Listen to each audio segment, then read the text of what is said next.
तो ना वेलकम है दोस्तों, आप सभी का नमस्कार करता हूं आप सभी का तहे दिल से। एंड इस वीडियो में हम लोग बात करने वाले हैं बीएड में आपका जो फर्स्ट सेमेस्टर में पेपर होता है उसमें चाइल्ड एंड ग्रो अप का सब्जेक्ट एक होता है, जिसका हिंदी में बच्चे जब बड़े होते हैं कह सकते हैं। चाइल्ड एंड ग्रो अप उसका पेपर आज हम लोग करने वाले हैं। बीएड सेमेस्टर 1, सबसे पहले बीएड का फुल फॉर्म जानते हैं। तो बीएड का फुल फॉर्म होता है बैचलर ऑफ एजुकेशन। तो बैचलर ऑफ एजुकेशन यानी कि स्नातक में शिक्षा में स्नातक, इसके बाद एमएड वगैरह होता है। तो चलिए सबसे पहले हम लोग देखते हैं कि इस पेपर में किस टाइप के क्वेश्चन बनते हैं। तो bachelor of education child and grow up, ठीक है। तो पहला पेपर है हमारा, आइए देखते हैं। 19 के सेशन में पूछा गया पेपर है, मतलब 2019 में पूछा गया है। समय आपको 3 घंटे दिए जाते हैं, फुल मार्क्स 100 होते हैं, जिसमें से 80 नंबर इस पेपर में दिए जाते हैं। क्वालिफाई करने के लिए आपको 40% लाना होता है। अब आइए देखते हैं, 40% है, ठीक ना जी।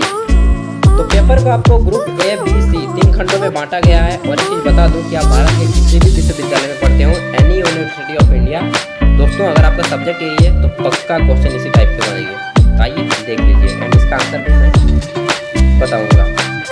तो ऑब्जेक्टिव टाइप क्वेश्चन रहेगा ग्रुप ए में।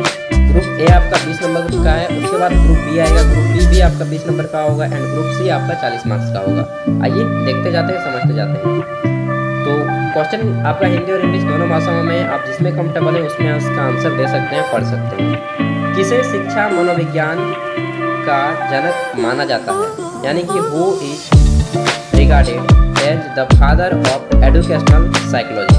दोस्तों E.L. थॉर्नडाइक, एडवर्ड ली थॉर्नडाइक के पूरा नाम, इन्हें शिक्षा मनोविज्ञान का फादर यानी कि जनक कहा जाता है। बी नंबर है दोस्तों कि इनमें से किन्होंने अधिगम सिद्धांतों पर उत्कृष्ट, मतलब ये बहुत अच्छे कार्य किए हैं, जिनके लिए उन्हें नोबेल पुरस्कार, जो विश्व का सबसे बड़ा पुरस्कार होता है और स्वीडिश अकेडमी द्वारा दिया जाता है प्रत्येक वर्ष, इन्हें प्राप्त हुआ था। तो कौन है? तो ये महारथी है, मतलब महारथी ही बोलना चाहिए अब इनका, प्यावलव जी, ठीक है, प्यावलव नाम है। पूरा नाम मुझे याद नहीं आ रहा है, क्या नाम है, क्या बहुत अच्छा नाम था प्यावलव। इससे पहले भी इसका पूरा नाम है, तो आधा ही नाम हुआ। सी नंबर है पियाजे के अनुसार अमूर्त चिंतक किस अवस्था में विकसित होना प्रारंभ हो जाता है, अकॉर्डिंग टू पियाजे, ठीक है। तो देखते हैं, इसका आंसर हो जाएगा आपका औपचारिक संक्रिया की अवस्था, यानी कि स्टेज ऑफ फॉर्मल ऑपरेशंस। और यह उम्र होती है दोस्तों जब बच्चा 7 से 11 वर्ष की अवस्था में होता है। और इस चैप्टर में आपको पढ़ना ही है कि बच्चे जब बड़े होते हैं तो क्या क्या चेंजेस आती है, क्या क्या होता है। कुल मिलाकर सब्जेक्ट आपका यही है ना। डी नंबर है आपका, ब्रूनर ने संज्ञात्मक विकास के 3 अवस्थाओं को चिन्हित किया, सही क्रम में छांटकर लिखें। तो Bruner identify 3 major stage of cognitive growth, right down the correct order of the stage. तो ये है 3 ऑप्शन। नंबर 1 संक्रियता, दृश्य प्रतिमा और सांकेतिक यानी कि सिंबॉलिक, ठीक है।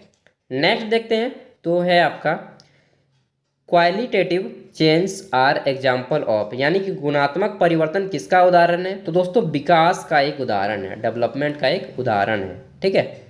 एफ नंबर है मुझे बच्चा दीजिए और मैं उसे वैसा बना दूंगा जैसा आप चाहेंगे, यह कथन किसने कहा। Give me the baby and I will make it as your desire. तो यह कहा था किसने दोस्तों, यह स्टेटमेंट था वॉटसन का। वॉटसन ने यह बोला कि आप मुझे बच्चा दे और आपको जो बनाना है, डॉक्टर बनाना है, चोर बनाना है, मदारी बनाना है, हम उसको बना के आपको रेडी बना के देंगे यार, ठीक है। तो देखिए ये प्रैक्टिकल हो चुका है कि आप जैसा माहौल में रहेंगे बच्चा भी वैसा ही बनेगा। तो आप दोस्तों अपने बच्चों को, आपके जरूरी बच्चे होंगे और नहीं है तो 1-2 साल के अंदर तो हो ही जाएंगे यार, क्योंकि इस स्टेज में लगभग शादी की उम्र में ही होंगे आप, या फिर शादी हो गया होगा और हो गया हो तो बच्चा होगा। तो कोशिश कीजिएगा कि माहौल ऐसा बनाइए कि बच्चा मेरा देश को फ़ायदा ही में ही रखे, ठीक ना, घाटा नुकसान ना पहुंचाए। अच्छे बिहेवियर दीजिए। चलिए वो आप खुद सीख ही जाएंगे जब आप बीएड कर रहे हैं तो। जी नंबर है मस्तक का 2 मुखी क्रम में क्रियात्मक विकास कैसे होता है। तो बताना है यह डेवलपमेंट जो होता है ऑक्योर्स, तो आपको आंसर हो जाएगा 1, यानी कि सिर से पैर की ओर, टुवार्ड हेड टू लेग। ठीक है। नेक्स्ट है आपका एच नंबर क्वेश्चन, ये 10 ही ऑब्जेक्टिव हैं, प्रत्येक 2 मार्क्स का है। एच नंबर है, विकास के किस अवस्था में ऐसा कहा जाता है कि नायक पूजा की प्रवृत्ति उफान पर होती है? Which stage the development is said to be overpowered with a tendency for hero worship? तो दोस्तों यह किशोरावस्था, पूर्व किशोरावस्था, मतलब कि जब किशोरावस्था शुरू होता है, इस स्टेज को कहा जाता है अर्ली एडोलसेंस। ठीक है। नेक्स्ट देखते हैं। देखिए दोस्तों, मेरा इंग्लिश थोड़ा वीक है यार, तो प्रोनाउंसिएशन में कहीं से दिक्कत हो ना तो सॉरी है दोस्त, क्योंकि मैं हिंदी मीडियम में बचपन से पढ़ा हूँ, तो इंग्लिश ऑब्वियसली वीक होना ही है। एंड इंग्लिश मीडियम का हिंदी वीक होता है, हिंदी मीडियम का इंग्लिश वीक होता है, आप सबको जानते ही होंगे। आई नंबर है, पितृकों यानी कि जो हमारे पूर्वज हैं, पितृकों का एक पीढ़ी से दूसरी पीढ़ी में हस्तांतरण क्या कहलाता है? ठीक है।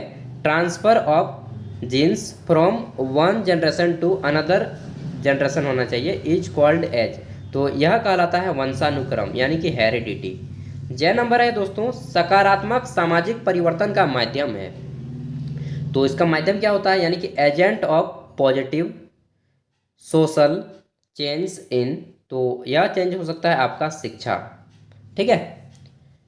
माध्यम क्या होता है? इसका माध्यम बन सकता है आपका शिक्षा, इसीलिए तो हम लोग बोलते हैं जब तक जीवन है तब तक सीखते रहो यार। एंड यहाँ से शुरू होता है ग्रुप बी। ग्रुप बी भी आपका 20 मार्क्स का है, इसमें आपको अब रिटर्न करने होंगे एंड शॉर्ट आंसर टाइप के क्वेश्चन है, मतलब कि 5 अंकों वाले 4 प्रश्नों के आंसर देने हैं। एंड दोस्तों 5 अंकों वाले प्रश्नों का उत्तर आप लगभग 125 से 130 शब्द के बीच में दे दीजिए, मतलब कि एक खड़ा पन्ना का दोनों साइड दे दीजिए, ज़्यादा बेटर रहेगा। तो लिखने की स्पीड अगर आपकी अच्छी खासी होनी चाहिए तभी आप लिख पाएंगे। 2 नंबर है, और लिखने की स्पीड अगर कम है तो एक खड़ा पन्ना का एक ही साइड में दीजिएगा। ठीक है ना। क्वेश्चन नंबर 2 है, वृद्धि तथा विकास के बीच अंतर बताना है, यानी कि डिफरेंटिएट बिटवीन ग्रोथ एंड डेवलपमेंट। तो वृद्धि जो है दोस्तों संपूर्ण नहीं होता है, जबकि विकास संपूर्ण होता है, आप लोग को मालूम ही होगा यार। 3 नंबर है, आनुवंशिकता अधिगमकर्ता के विकास में कैसे महत्वपूर्ण भूमिका निभाती है? How does heredity play an important role in learners development? ठीक है। क्वेश्चन नंबर 4 है आपका, किशोरावस्था समस्याओं का काल है समस्याओं का काल है, मतलब कि समस्याओं का ही समय होता है किशोरावस्था, वर्णन करें। Adolescence is the period of problems, discuss करना है। नेक्स्ट है आपका, और ये किन्हीं 4 का ही आंसर देना है यहाँ पे, तो वैसे आपके 5 हैं, 5 क्वेश्चन हैं। क्वेश्चन नंबर 2 से देखिएगा तो जो आपको अच्छे लगे उसमें से 4 छांट के निकालिए एंड उसी को लिखिए। 5वां है, सामाजिकरण की अवधारणा का वर्णन करें, discuss the concept of socialisation. 6ठा है, बाल्यावस्था में शिक्षा की प्रवृत्ति का वर्णन करें, यानी कि discuss the nature of education during childhood. And 7 number है, बाल्यावस्था में शिक्षा का विकास कैसे होता है? सबसे पहले तो बता दीजिए कि परिवार से शुरू होता है, फिर समाज में बच्चा जाता है, फिर स्कूल में जाता है, फिर महाविद्यालय में जाता है, फिर ऐसे करके कॉलेज करके जीवन में आ जाता है। ठीक है। 7वां है आपका, किशोरों पर मीडिया, इंटरनेट तथा मोबाइल का क्या प्रभाव पड़ता है? तो what is the impact of media, internet and mobile on adolescence? तो देखिए दोस्तों, आपको बताना है बच्चों को, देखिए ये एक माचिस का तरह है, इसमें आप चूल्हा भी जला सकते हैं एंड घर भी जला सकते हैं, तो आप किस थॉट को लेकर के यूज करते हैं, एंड खुद पे कंट्रोल भी होना चाहिए इन सब को चलाते वक्त, तो उन सब बातों को भी ध्यान में रखना चाहिए। ठीक है। ग्रुप सी है, लॉन्ग आंसर टाइप क्वेश्चन, इसमें आपको 10 अंकों वाले 4 प्रश्नों के आंसर लिखने हैं। एंड 10 अंकों वाले प्रश्नों का आंसर दोस्तों आपका अगर स्पीड ज़्यादा है तो 3 खड़ा पन्ना, और स्पीड कम है तो 2 खड़ा पन्ना में आंसर दे दीजिएगा। ठीक है।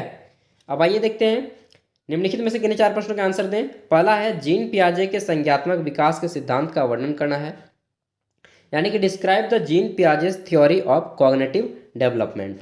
क्वेश्चन नंबर 9 है दोस्तों, वृद्धि और विकास की विभिन्न अवस्थाएं कौन कौन सी होती हैं? किशोरों के वृद्धि और विकास का वर्णन करना है विस्तार से एकदम जाइए विस्तार से बोल ही दिया है, ठीक ना। तो अच्छा से लिखना है एकदम यार, रच के लिख दो एकदम, बता कि हाँ मेरे अंदर तो है ना शिक्षा कूट कूट कर भरी गई है, उस तरह लिख दो एकदम।